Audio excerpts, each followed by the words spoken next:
오늘도 복된 아침 말씀 묵상 모든 가족들 가운데 주님의 평강이 함께하기를 간절히 소원하면서 말씀 묵상 시작하겠습니다. 오늘 같이 묵상하실 말씀은 에스라 7장 6절에서 10절 말씀 제가 봉독하겠습니다. 이 에스라가 바벨론에서 올라왔으니 그는 이스라엘의 하나님 여호와께서 주신 모세 율법에 익숙한 학자로서 그의 하나님 여호와의 도우심을 입음으로 왕에게 구하는 것은 다 받는 자이더니 아닥사스다 왕 제7년에 이스라엘 자손과 제사장들과 레위 사람들과 노래하는 자들과 문지기들과 느리님 사람들 중에 몇 사람이 예루살렘으로 올라올 때에 이 에스라가 올라왔으니 왕의 제7년 다섯째 달이라. 첫째 달 초하루에 바벨론에서 길을 떠났고 하나님의 선한 손에 도우심을 입어 다섯째 달 초하루에 예루살렘에 이르니라. 에스라가 여호와의 율법을 연구하여 준행하며 율례와 규례를 이스라엘에게 가르치기로 결심하였었더라. 아멘. 우리는 지난 여러 시간에 걸쳐 역대기를 통해서 범죄한 이스라엘이 회복되는 길은 오직 예배 회복이었다는 사실을 살펴보았습니다. 그래서 역대기에 등장하는 모든 선한 왕들, 그 선한 왕들의 최대의 과업은 그 무너진 제사 회복에 있었다는 것도 우리가 모두 확인한 바입니다. 심지어 바사의 고레스 임금도 바벨론을 무너뜨린 후 이스라엘 백성들에게 내린 귀국 명령에서 너희는 가서 예루살렘에 성전을 건축하라. 너희는 가서 예루살렘의 성전을 건축하라는 임무를 주었다는 것까지도 우리가 보았습니다. 그것이 역대하 마지막 장인 36장 23절의 말씀이었죠. 이런 말씀이었죠. 바사왕 고레스가 이같이 말하노니 하늘의 신 여호와께서 세상 만국을 내게 주셨고 나에게 명령하여 유다 예루살렘의 성전을 건축하라 하셨나니 너희 중에 그의 백성된 자는 다 올라갈지어다. 너희 하나님 여호와께서 함께 하시기를 원하노라 하였더라. 이방 왕인 고레스조차도 성전 제사 회복을 명령하고 있다는 사실을 우리가 본문에서 발견하고 그것이 역대기의 결론이라는 것을 알게 되었습니다. 자, 그런데 그 역대하의 뒤를 이어 등장한 성경인 에스라서 바로 첫 장 1장에 고레스의 명령에 이런 말씀이 추가되었다는 것을 또 발견할 수 있습니다. 1장 4절입니다. 그 남아있는 백성이 어느 곳에 머물러 살든지 그곳 사람들이 마땅히 은과 금과 그 밖의 물건과 짐승으로 도와주고 그 외에도 예루살렘에 세울 하나님의 성전을 위하여 예물을 기쁘게 드릴지니라 하였더라.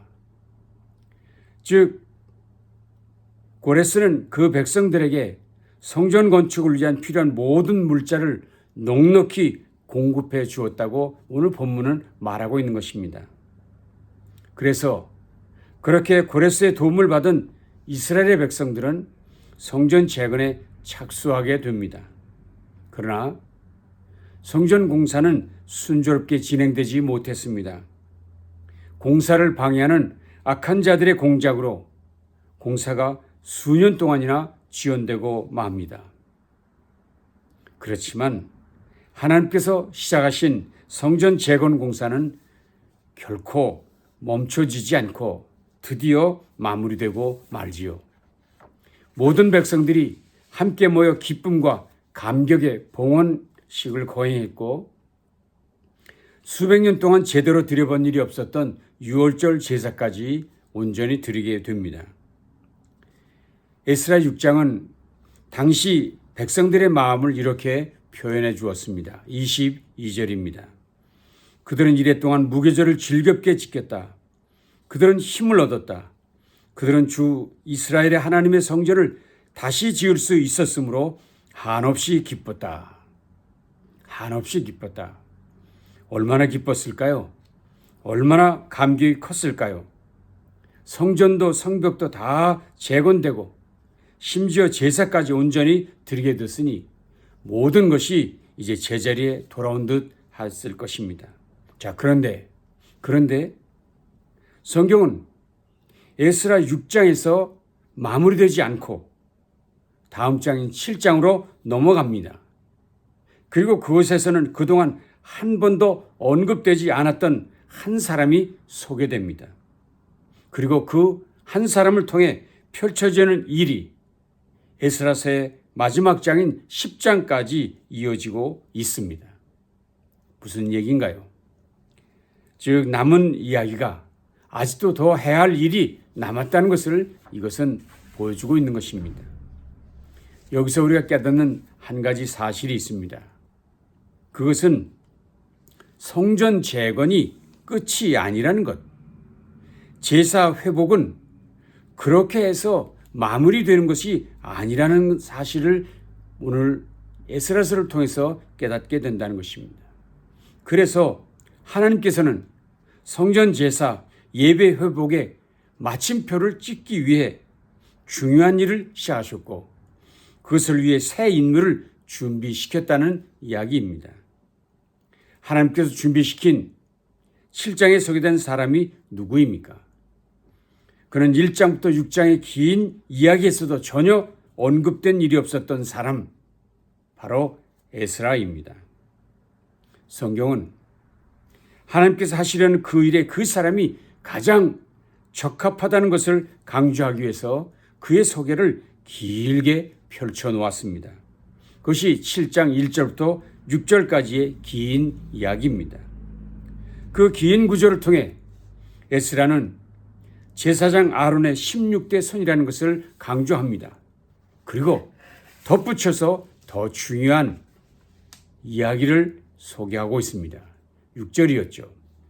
그는 주 이스라엘의 하나님이 주신 모세의 율법에 능통한 학자이다. 주 하나님이 그를 잘 살펴보셨으므로 왕은 에스라가 요청하는 것은 무엇이나 다 주었다. 무슨 얘기인가요? 그는 제사장의 후예일 뿐만 아니라 하나님의 말씀에 능숙한 학자, 하나님의 도우심을 입은 자였고 세상 임금에게도 인정받는 사람이었다는 것입니다. 과연 에스라는 역대기는 물론 에스라서와 느헤미야서의 저자라고 학자들의 인정을 받는 사람입니다. 뿐만 아니라 이스라엘 안에서도 에스라는 구약성경 전체를 수집한 사람, 정리한 사람, 그리고 그것을 교육하여 유대교의 경전적 기반을 다진 인물이라고 평가되고 있는 것이 사실입니다. 하나님께서 그렇게 귀한 인물을 준비시키고 이 일을 그에게 맡겨주신 것이지요. 자, 그렇게 하나님께서 구약의 마지막을 위해 에스라를 준비시키신 이유가 무엇입니까? 그것은 이미 말씀드린 대로 성전 제사의 완성, 성전 제사의 마무리를 위한 일을 그에게 맡기기 위함이었습니다.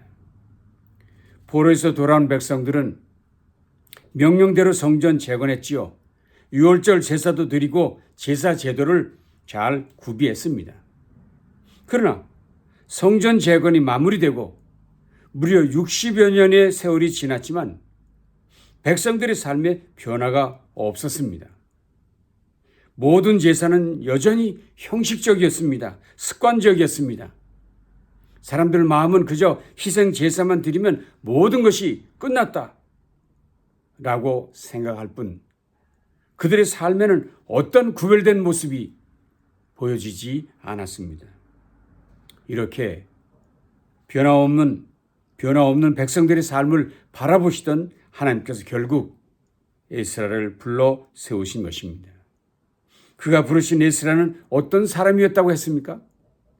그는 이스라엘 하나님 여호와께서 주신 모세의 율법에 익숙한 학자, 여호와께서 주신 모세의 율법에 익숙한 학자.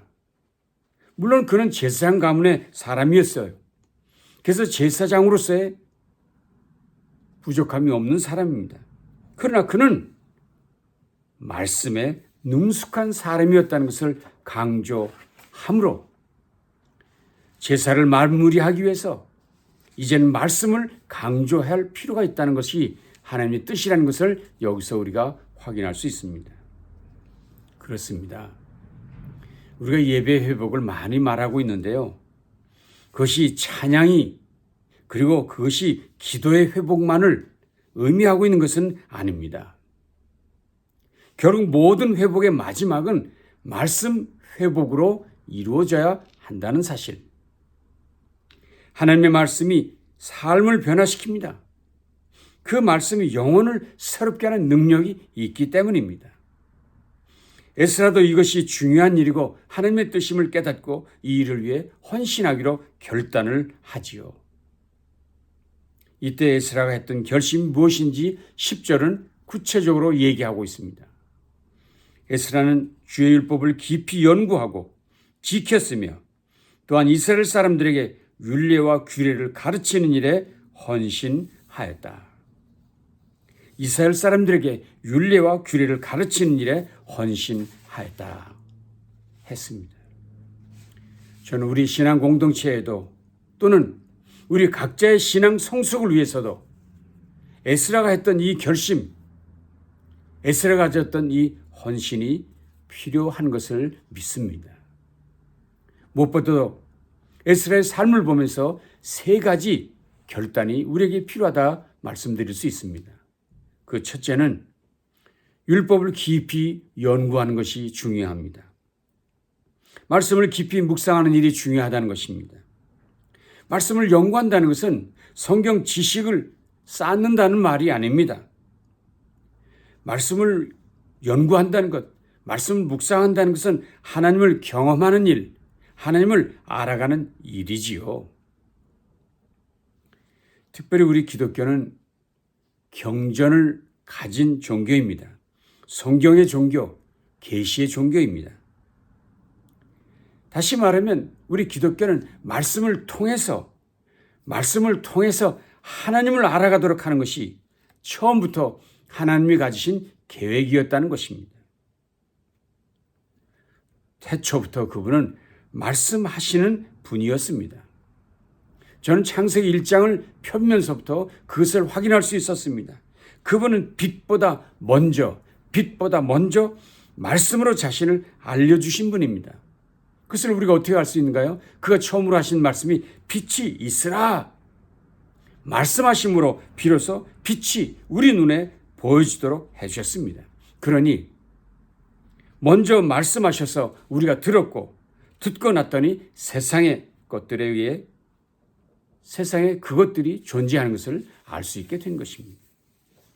그러니 우리가 그분을 온전히 깨닫기 위해서는 말씀하시는 그분, 기록된 말씀을 주신 그분에게 가야 하는데, 그러기 위해서는 그 주신 말씀, 그것에 우리가 집중해야 한다는 것입니다.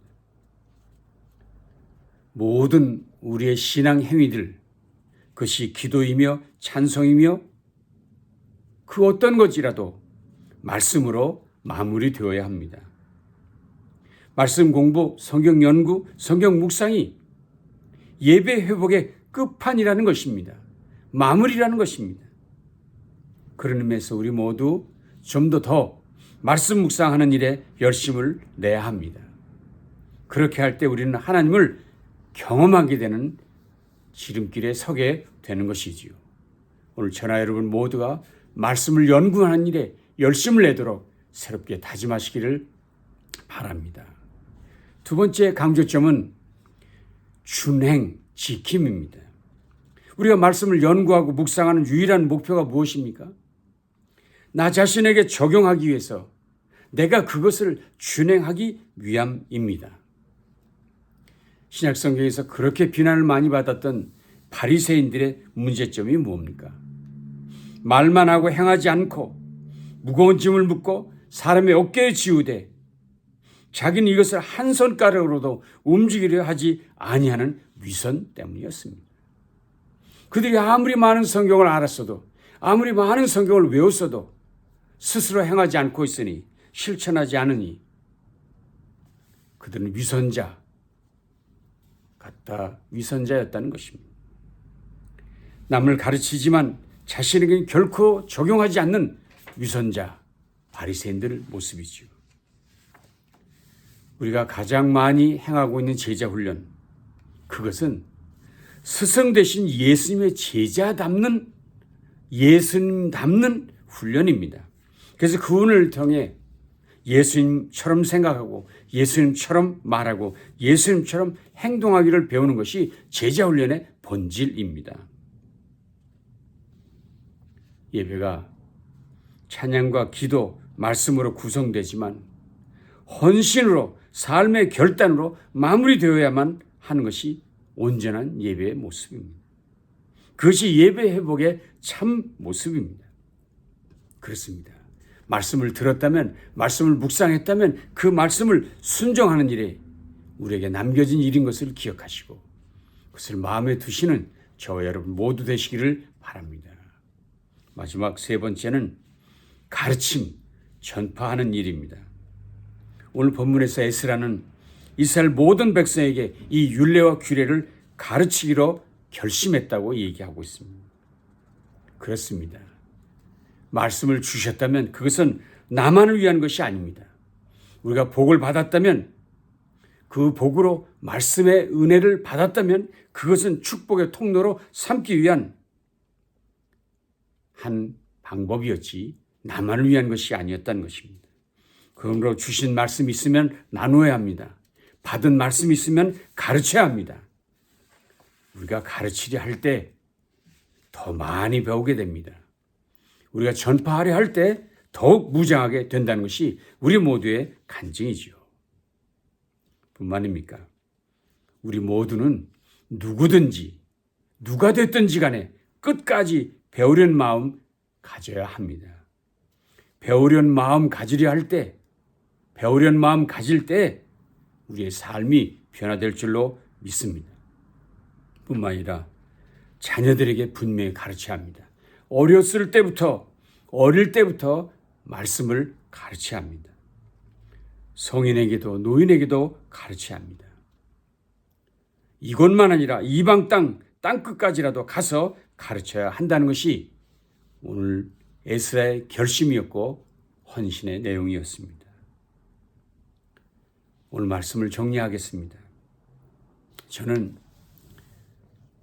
오늘 에스라서 묵상을 하면서 마음에 깊이 와 닿았던 두 개의 구절이 있었습니다. 그중 하나는 9절이었습니다.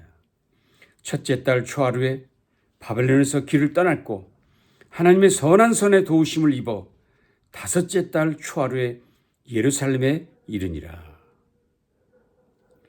백성들이 왕의 명령을 따라 바벨론을 떠나 예루살렘까지 이른 그 긴 여정, 무려 5개월이나 되었다고 오늘 성경이 말하고 있습니다.